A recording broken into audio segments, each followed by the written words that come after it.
इस वक्त की बड़ी खबर, राजीव गांधी खेल रत्न पुरस्कार का नाम बदलकर मेजर ध्यानचंद खेल रत्न पुरस्कार कर दिया गया है। प्रधानमंत्री मोदी ने ट्वीट कर जानकारी दी। पीएम ने कहा कि काफी समय से लोग खेल रत्न का नाम बदलने की मांग कर रहे थे, जिसके बाद लोगों की भावनाओं का सम्मान करते हुए खेल रत्न का नाम बदलकर मेजर ध्यानचंद खेल रत्न कर दिया गया है।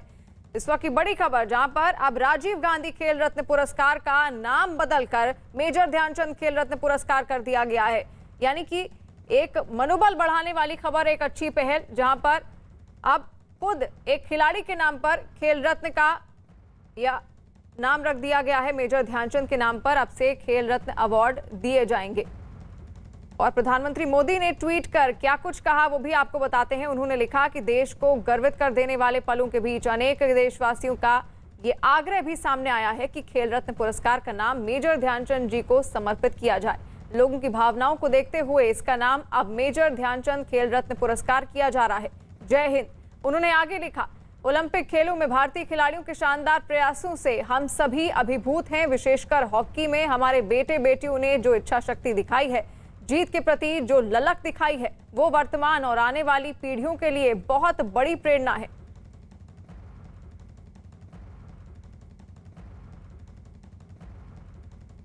और वहां दूसरी ओर बहुत बेहतरीन प्रदर्शन हमारे हॉकी खिलाड़ियों ने किया है। अमिताभ जी न्यूज रूम से हमारे साथ जुड़ रहे हैं और अमृत आनंद हमारे साथ जुड़ रहे हैं स्टूडियो से।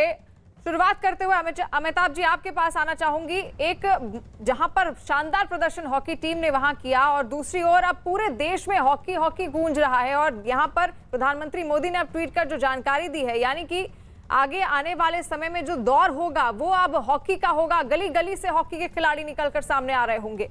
देखिए, खेलकूद के बारे में तो सबसे बड़ी बात यह है कि प्रधानमंत्री ने बहुत बड़ा फैसला लिया। हॉकी के जादूगर ध्यानचंद को इतिहास में एक उनकी उचित जगह दी है, खेल रत्न अवार्ड उनके नाम से घोषणा करके। लेकिन सबसे बड़ी बात 1983 में मुझे लगता है जो काम क्रिकेट वर्ल्ड कप जीतने के बाद हुआ था, वही मुझे लगता है इतिहास दोहराया जाएगा हॉकी को लेकर। पुरुष टीम, महिला टीम, जिस तरह से छोटे छोटे कस्बों से, छोटे शहरों से आई हुई लड़कियों ने जिस तरह से अपना दमखम दिखाया है सेमीफाइनल तक, वो अविस्मरणीय है। और मुझे लगता है पूरे के पूरे भारत ने पहली बार बैठकर ऐसे कोई मैच देखा होगा हॉकी का, जो हम लोगों ने सेमीफाइनल दोनों देखा है। अद्भुत, अविस्मरणीय, और शायद ये आने वाली पीढ़ियों को, आने वाले दिनों में जो यंगस्टर्स हैं उनको काफ़ी प्रेरणा देगा। इसलिए प्रधानमंत्री ने हॉकी के जादूगर के नाम पर इस अवार्ड की घोषणा की है। मुझे लगता है कि किसी को कोई इस पर शक नहीं होना चाहिए, किसी को इस पर कोई विरोध नहीं करना चाहिए। अगर खेल प्रेमी इसकी अरसे से डिमांड कर रहे थे, मुझे लगता है देश की जनता इसकी अरसे से डिमांड कर रही थी, जो खेल से जुड़े हुए लोग थे इसकी डिमांड कर रहे थे। अंत में प्रधानमंत्री ने यह फैसला लिया है और इससे बेहतर मौका नहीं हो सकता था हॉकी को भारत के में उचित जगह दिलाने का और आने वाली पीढ़ियों को और आने वाले युवाओं को जो हॉकी में वापस लाने का, ताकि भारत का वो स्वर्णिम युग आ सके जो मेजर ध्यानचंद ने देखा था, जो 1936 में जब उनकी हॉकी स्टिक से जब गेंद चिपकती थी तो हिटलर ने उनकी हॉकी स्टिक चेक करवाई थी। एक बड़ी मशहूर कथा उस समय की कि कहीं उनकी हॉकी स्टिक में चुंबक तो नहीं लगा है, जिसके चलते गेंद गोल पोस्ट तक लगातार जा रही है। तो मुझे लगता है कि 28 से 36 तक जो स्वर्णिम युग रहा, जिसने 1960 से 1980 तक भारत की हॉकी को जिंदा रखा, 2020 का जो टोक्यो ओलंपिक से 2021 का, ये आने वाली पीढ़ियों के लिए हॉकी को जिंदा रख पाएगा। और मेजर ध्यानचंद का नाम ऐलान करके प्रधानमंत्री ने बहुत बड़ा ऐलान किया। बिल्कुल, और यहाँ से एक नया दौर शुरू होगा हॉकी का। अमृत आनंद भी हमारे साथ स्टूडियो से जुड़े हुए हैं। अमृत, जिस तरह वहाँ शानदार प्रदर्शन हॉकी खिलाड़ियों ने कहा, एक तोहफे से कम नहीं है ये हॉकी प्रेमियों के लिए और उन हॉकी खिलाड़ियों के लिए। देखिए, कुछ साल पहले तक ये मांग चल रही थी कि मेजर ध्यानचंद जी को पुरस्कारित किया जाए, उन्हें रत्न दिया जाए। तो मैं कहूँ कि इससे बड़ी बात क्या होगी कि उन्हें ही खुद रत्न बना दिया गया है। ये बहुत बड़ी बात है। मैं कहूँ कि खुद अशोक ध्यानचंद जी भी हमारे साथ गेस्ट पैनल में रहेंगे, उनके लिए भी बहुत बड़ी बात है, क्योंकि राजीव गांधी खेल रत्न पुरस्कार एक उन खिलाड़ियों को दिया जाता है जिन्होंने देश के लिए मान, गरिमा, सम्मान बढ़ाया है। और अब मेजर ध्यानचंद जी के नाम से ही इस पुरस्कार को कर दिया गया है। तो मैं कहूँ कि एक सराहनीय कदम है। और खास तौर पर इस बार मैं जरूर, जब से प्रधानमंत्री नरेंद्र मोदी की बात मैं यहाँ जरूर करना चाहूंगा, क्योंकि जब से वो आए हैं तब से खेलों की जो रुचि बढ़ी है, जिस तरह से वो खिलाड़ियों की मदद कर रहे हैं पर्सनल लेवल पर जाकर। खुद अभी आपने सुना कुछ देर पहले किस तरह से मीराबाई चानू ने इस बात की खुलासा किया कि प्रधानमंत्री ने उनको ऑपरेशन, उनकी सर्जरी, उनकी ट्रेनिंग, उनका इस लेवल तक, यानी इतने माइनर सर्कुलर तक जाकर वो ख्याल रख रहे हैं। और वाकई इससे बेहतर दिन हो नहीं सकता था। कल आपने ब्रॉन्ज मेडल जीता हॉकी में, 41 साल का सूखा खत्म किया।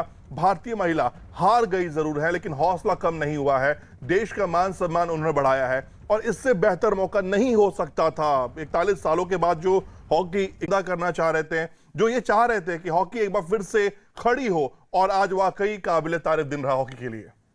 जी बिल्कुल। और यहाँ पर जिस तरह शानदार प्रदर्शन वहां उधर हॉकी खिलाड़ियों ने कहा, जो बाकी खिलाड़ी भी होंगे अमिताभ जी, उनका भी कहीं ना कहीं मनोबल बढ़ा होगा, क्योंकि अब जिस तरह नाम बदलकर अब मेजर ध्यानचंद के ऊपर रखा गया है, तो एक मनोबल बढ़ाने वाली खबर भी है ये सभी खेल प्रेमियों के लिए और उन खिलाड़ियों के लिए।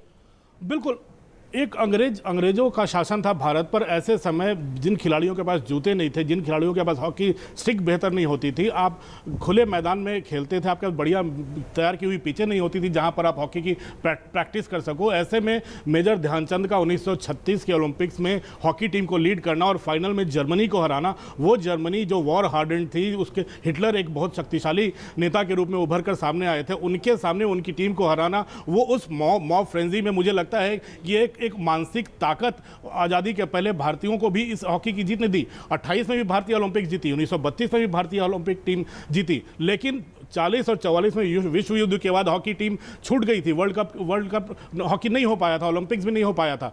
48 के बाद जो भी टीमें जीती हैं वो मेजर ध्यानचंद की विरासत ही थी कि 1964 तक लगातार ओलंपिक में हम जीतते रहे। 1960 अपवाद था। अमृत यहाँ पर गवाह हैं, वही स्वर्णिम युग लगातार गवाह रहा। मैं ज़्यादा स्पोर्ट्स के ऊपर बोलने गया हूँ, मैं थोड़ा भावुक हो गया हूँ। मेजर ध्यानचंद हॉकी के जादूगर थे। बिल्कुल बिल्कुल। और इस वक्त जो सबसे बड़े चेहरे मैं बात करूं, अशोक ध्यानचंद जी हमारे साथ जुड़ चुके हैं। अशोक भाई, बहुत बहुत बधाई हो आपको, आपके परिवार को, जो मेजर सर ने देश के लिए जो मान सम्मान बढ़ाया, और आज जिस तरह से हम आपको आवाज चली गई। अशोक जी, आवाज आ रही है मेरी? क्या आप सुन पा रहे हैं? आवाज चली गई। ठीक है, टेक्निकल टीम प्लीज इसको वर्कआउट करेंगे, जल्द से जल्द आपसे हम बातचीत करेंगे। लेकिन जहां अमिताभ जी कह रहे थे कि अमिताभ भाई जरूर मैं उन लकी लोगों में से हूं जो भारत को ब्रॉन्ज मेडल जीतते देखा है। आप उन लोगों में से हैं जब 1980 में भारत ने गोल्ड जीता था, तब आप उस तस्वीर के गवाह बने थे। एक स्पेन का एक ड्रैग फ्लिकर था, जोआन अमात, उसने 3 गोल मार दिए थे और हमारी हालत पतली हो रही थी। मुझे लगता है उस समय ज़्यादा टेलीकास्ट होता नहीं था, गिने चुने घर में टीवी सेट्स थे।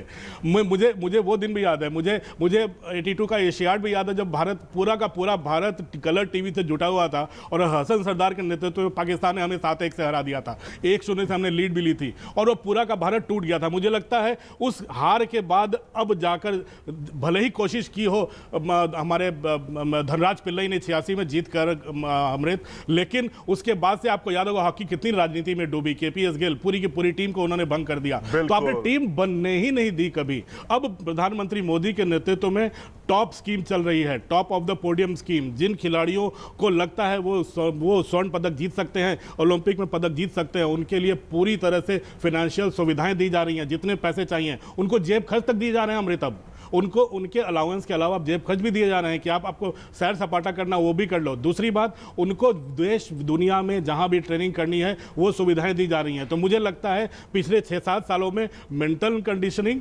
फाइनेंशियल कंडीशनिंग, इन सब की कंडीशनिंग बहुत जोरदार हुई है मोदी सरकार में, जिसका नतीजा अब दिख रहा है। मुझे लगता है कि अगले 1-2 ओलंपिक्स में हम एक स्ट्रॉन्ग स्पोर्टिंग नेशन के रूप में जरूर उभरेंगे। बिल्कुल, कहते हैं हिंदुस्तान में खेल में ही राजनीति है, राजनीति तो होते रहती है, लेकिन ये पहली बार, मैं भी खुद कई सालों से स्पोर्ट्स कवर कर रहा हूँ, फेडरेशंस हैं, फेडरेशंस काम करती हैं, लेकिन जब देश का सुप्रीम इंसान खुद लग जाए इस काम में कि नहीं, जो बच्चे आपके ओलंपिक्स में हैं, जो उनकी बारीकियां हैं, अगर वहां तक हम पहुंच जाएं तो वाकई आने वाला भविष्य, जो मैं कहूँ कि आने वाला जो कल है ना, वो शुभ होने वाला है, मंगल होने वाला है। जिस तरह से हम मेडल जीतते जा रहे हैं, 5 मेडल अभी तक हम जीत चुके हैं, 6 मेडल हमने जीता था लंदन ओलंपिक में, और इस बार उम्मीद यह है कि वो हम जो बैरोमीटर था वो हम तोड़ेंगे, हम आगे बढ़ जाएंगे। लेकिन बात यहाँ हो रही है मेजर ध्यानचंद की। अमिताभ जी, मैं आपसे जरूर एक सवाल करना चाहूंगा, क्योंकि मैं उन लोगों में से नहीं हूँ। मैंने यूट्यूब पे ही देखा है, मैंने किताबों में पढ़ा ही है, मैंने सुना है अशोक ध्यानचंद जी से कई बार कि किस तरह से गेम खेलते थे, और आपने जिक्र भी किया, और शायद हिटलर ने उन्हें यह भी कहा था कि तुम मेरी आर्मी ज्वाइन कर लो, मैं तुम्हें एक बहुत बड़ा पद दूंगा। थोड़ा वो पूरे एक फर्स्ट क्लास और जैसे कि डिसिप्लिन और डेडिकेशन और फोकस वाले प्लेयर पूरे थे कि उन्होंने, और 33 जो अभी कई प्लेयर जो घर पे भी हैं, पूरे 33 प्लेयर का भी ऐसे प्लेयर थे कि हाँ, कि जो पूरा फोकस रख रहे थे। और इसमें भी जैसे मेरे साथ पीआर श्रीजेश, रुपिंदर पाल, वृंदल आंकड़ा, हरमनप्रीत, और ये हमारा एक कोर ग्रुप है, लीडर ग्रुप। तो हम लोग अगर कोई भी डिसीजन लेना होता है, हम लोग पहले बात करके टीम में कि हाँ, कि कौन सी चीज अच्छी है कि हाँ टीम के लिए, और कौन सी चीज बुरी है कि हमें टीम से दूर रखनी है। तो वो चीजें हम लोग एक साथ बात करते हैं, क्योंकि मैम ये टीम है, एक हमारी फैमिली है। क्योंकि मोस्ट ऑफ द टाइम हम लोग एक साथ रहते हैं, दुख के टाइम भी हम लोग एक साथ होते हैं, सुख के टाइम भी एक साथ होते हैं। तो हम लोगों को एक दूसरे के बारे में पता है कि हाँ, कि कौन सा प्लेयर कैसा है और कैसा खेलता है। तो मुझे लगता है वो चीज काफी अच्छी है इस टीम में, और बॉन्डिंग बहुत ज्यादा स्ट्रांग है। आपने कोच के बारे में बात करी, मैं पूछना चाहती हूँ, उन्होंने तो सिर्फ 2 साल आपके साथ बिताए। 2019 में वो आए थे ग्रैम रीड आपकी टीम के साथ, और वो 2 साल तो पैंडेमिक में भी काफी टाइम निकल गया। तो उन्होंने ऐसा 2 साल में क्या कमाल किया? आपको क्या लगता है कि वो इतने सक्सेसफुल कैसे रहे आपकी टीम के साथ? ऐसा क्या क्या किया आप लोगों ने साथ में? मैडम एक्चुअली उन्होंने सभी प्लेयर्स को फ्रीडम दिया कि आप अपनी पूरा 100% दिए अपने, क्योंकि ग्रैम का ये मानना है कि इंडियन के पास एक मैजिक स्किल्स हैं, मतलब स्टिक बॉल के साथ बहुत ज्यादा अच्छे हैं, हम लोग काउंटर पे काफी अच्छे हैं। तो उसको हम लोग कैसे यूजफुल ज्यादा कर सकते हैं, क्योंकि पहले क्या होता था, हम लोग बहुत बार ओपोनेंट के सर्कल में जाते थे, बट वहां से कोई आउटकम नहीं निकल पाता था। जैसे कि हम लोग वहां पे गए, वहां पे बॉल खराब करके वापस आ जाते थे। तो उन्होंने इसी चीज के ऊपर काम किया कि हाँ, कि हम लोग अगर ओपोनेंट के सर्कल में 10 बार भी जाते हैं, तो वहां से हमें कम से कम 3-4 प्लेंटी कॉर्नर चाहिए, और कम से कम 2-3 गोल चाहिए। और उनका एक और दूसरा ये था कि आपकी डिफेंस अगर स्ट्रांग होगी, तो आप कंपटीशन जीत सकते हैं। ठीक है? तो आप, इसीलिए उन्होंने डिफेंस के ऊपर काफ़ी ध्यान दिया कि हाँ, कि हमें डिफेंस स्ट्रांग होना चाहिए। श्रीजेश के ऊपर स्पेशली काम होता है कि हाँ, कि गोलकीपर जैसे कि श्रीजेश वॉल है, तो उसने इस टूर्नामेंट में भी काफ़ी अच्छा परफॉर्मेंस दिया, और जब-जब पूरी टीम को ज़रूरत पड़ी है, तब तक उसने हमें लाइफ्स दी हैं।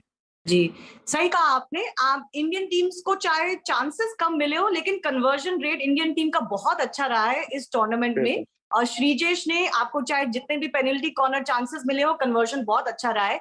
मैं आखिरी सवाल आप सबसे पूछना चाहती हूँ, अभी का सबसे बड़ा मोमेंट है आपका ब्रॉन्ज मेडल, और ये डिसीजन गवर्नमेंट का, जो उन्होंने खेल रत्न को मेजर ध्यानचंद खेल रत्न कर दिया है। This is symbolic of what you guys have achieved. This is symbolic of what